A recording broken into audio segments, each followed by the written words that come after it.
What is up, everyone? It doesn't matter if you are an old Swole Nation OG part of this channel or if you're a new Fitness Culture Fit Cult member. Today, we're going over how to train that chest here at home. Now, I'm gonna be the first person to tell you the chest, the body basically that I've built has been mostly done in the gym, but that's not to say that you cannot get a good chest workout at home. So today, I'm gonna show you how to structure a routine that'll give you the most bang for your buck with what you have at your disposal. So it doesn't matter whether your goal is to get stronger or to add muscle, AKA hypertrophy. The way we do that is by progressive overload. Now that is very easily done in the gym. Here at home without weights, there's two ways we're gonna accomplish that. First, it's by creating angles so that we target the muscle in specific ways that we're able to overload that muscle. The second way is time under tension of any targeted muscles. That way we're really tearing down muscle fibers, leading to that hypertrophy. With the movements we're doing today, you guys need to know that we can't really prescribe you a set number of reps because we don't know what you're capable of here. But in the Fitness Culture app, the key thing is that we're gonna be progressing from week to week. So that's when you enter in all of the reps you do if you're in the gym or even at home, and then you build upon that. So with today, we're really gonna be shooting for right around that 10 to 12, but if you can do more, it's time then to make that exercise harder by either increasing that time under tension or adding maybe a backpack or elevating your feet. So with what we're doing today, again, we're really focusing on being able to progress in the future weeks to come. So you need to go to failure or close to failure depending upon what we're doing today. So today's workout, what we've done is we've programmed this routine designed to have the most difficult movement at the start. Now, what we're doing by making sure we do the most difficult movement first is we're almost pre-exhausting. So we're gonna start off with a plyo push-up. This is gonna really overload that chest. And then from there, we're gonna subsequently follow with easier movement. So it's almost like extending the set, but we're making sure that we're hitting the chest with a variety of movements, with a variety of angles. So we're training the upper chest, the lower chest, the inner chest. And you're gonna see that even though it's supposed to get easier, you'll still stick basically within that rep range to failure because we're only giving you a certain period of rest time that really is gonna keep you working throughout the entire giant set.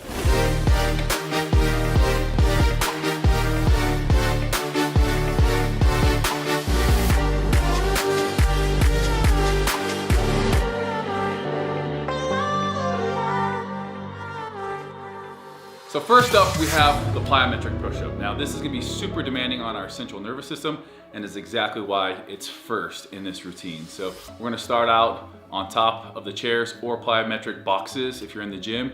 And pretty much what we're gonna be doing is dropping down to our chest. Now, because we're dropping down, we're gonna elicit a lot of motor units in that, high threshold motor units, to catch ourselves, not allowing our face to smack the ground, and then to explode back up onto the boxes. So, first movement, we've set up our chairs shoulder width apart.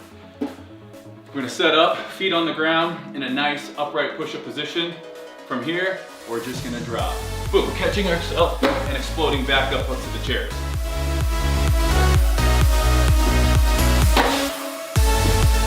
Resetting each time at the top.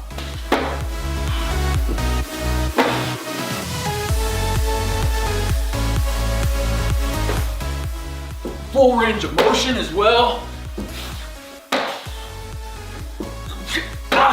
Starting to fatigue. One more. You can see why we can't go to absolute failure on this. We'd be missing the chair falling on our face. Now, if you can't do the plyometric push-up on the chairs, clapping push-ups all the way down. With this, we're not generating as much force on the way down. Obviously, dropping from an elevated position, we're generating a lot more force, but this is a great one. If you can't do clapping push-ups, perform them on your knees. Whatever it is that you can do, stick with that. Make sure you're getting at least 10 reps. All right, guys, as soon as you're done with the plyo push-ups, get those chairs out of the way. Give yourself about 20 seconds rest maximum. Find a wall that you can put your feet against, and we'll be performing a pike push-up. Now, a pike push-up, because of our arm angle, think of the way when you're doing an incline bench press, you have your arm angle up above more towards your head.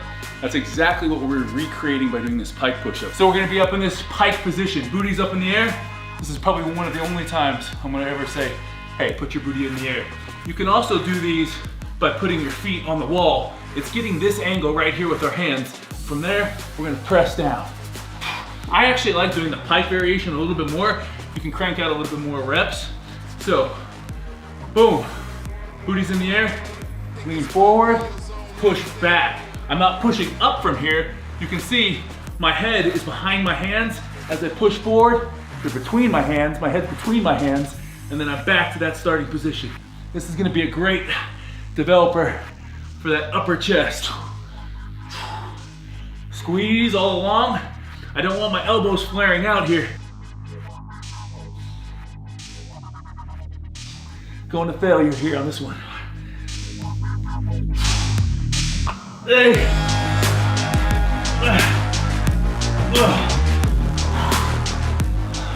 Leave that upper chest feeling like you just got done doing an incline dumbbell press.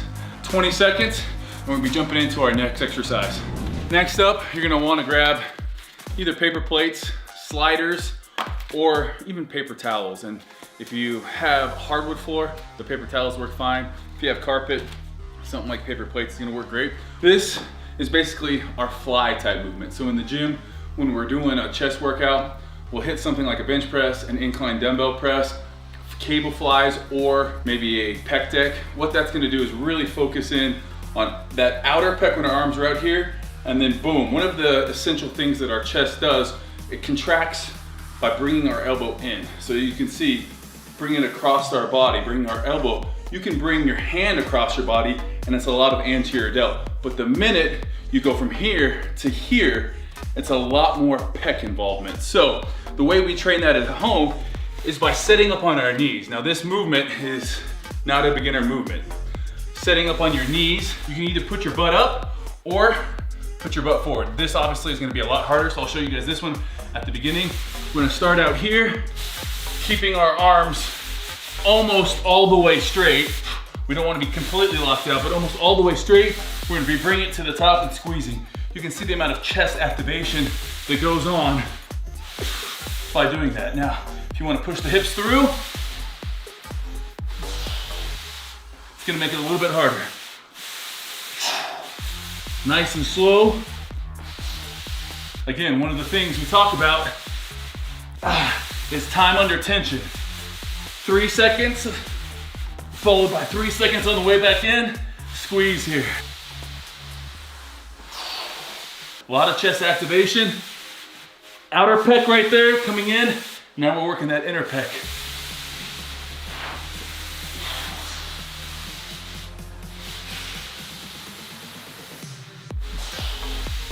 Also, mind muscle connection. If I start doing this, a lot of anterior delts taking over. So when I say mind muscle connection, it's getting in this position, slight bend in the arms all the way out, coming back up using just the chest. And that's it. Again, when people talk about mind muscle connection, it's great to have, but there's a purpose to it.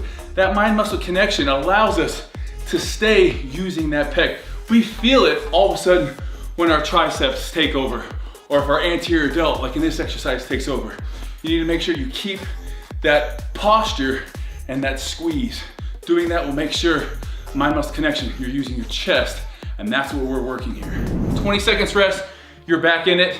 We're gonna be doing our chair dips here. So it's gonna be a little bit different if you've never done this at home. It's gonna be targeting our lower chest. We've worked that upper chest, we're now working that lower chest. So just like we talked about that pike push-up and chest activations, the way these muscle fibers run, with a decline, we need to have our arms, if you think about a decline bench or a dip, everything is gonna be here for that lower chest. So the way we're gonna make sure we have the most activation is by trying to resemble that at home.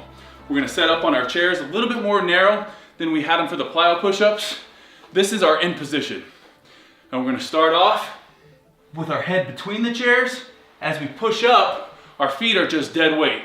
They're just added resistance that we slide on the carpet. But you're gonna feel it here, pressing up.